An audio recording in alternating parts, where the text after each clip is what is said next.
Hi, I'm Kirstie. My shop is called A Jar of Pickles, and we sell stationery and small gifts. My shop started in college when I found myself having a lot of free time, and I was just designing logos and flyers for student groups. And I started to design greeting cards on the side for fun. Etsy was a great place for me to just experiment. From the profits of greeting cards, I made stickers. And from those profits, I made enamel pins. And from those profits, I made plushies. And I was like, this is actually really fun. So that's when I think I just had a little bit more confidence. Like, I don't know if I want to go back to my corporate job. And I gave notice, and I guess that's my story. So my business has changed a lot in space over time. Before, when I was just selling greeting cards, it was like in a box under my bed. And then when I got married, it was a room in the house. It grew out of that room into a garage. Last year, I was like, we need to move out.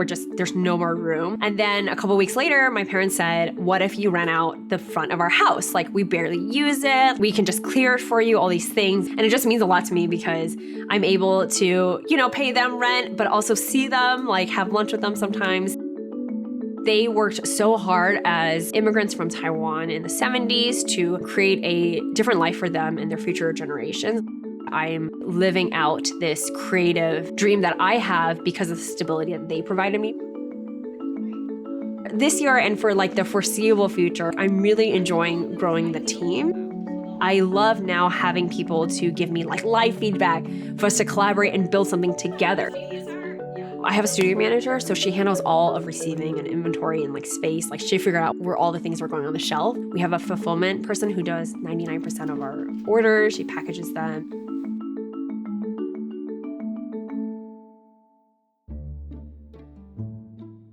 Selling on Etsy has changed my life. It's really given me a path that I never thought was possible for myself. Every single month, I would learn a tiny new skill, and those skills would kind of compound on themselves and snowball effect to something greater. As my business grew and my customer base grew, I had a lot of people asking me if they could talk to me about running a small business. I think it can feel very stressful and very overwhelming to wear a million different hats at once and trying to figure out a million things at once. What I really care about helping people realize is one step at a time is the best way to go, because that way it won't be as overwhelming. SMART goals is a really universal way to set goals. It allows us to focus on what we'll be working on. SMART goals stands for specific, measurable, achievable, relevant, and time-bound, right? So every time you're setting goals, you really should be thinking of these 5 points that will really help you be the most successful and the most focused that you can be when you're working towards these goals. So instead of, I'm gonna grow my Instagram following, you're gonna be really specific and be like, I'm gonna work on posting consistently. And instead of just posting consistently, I'm gonna commit to posting 2 times a week consistently. And then instead of just that, you're gonna be by when? I'm gonna post twice a week consistently by the end of the month. And keep breaking those down into little steps of how you're gonna try and get there so that you can reach this overarching goal of something bigger.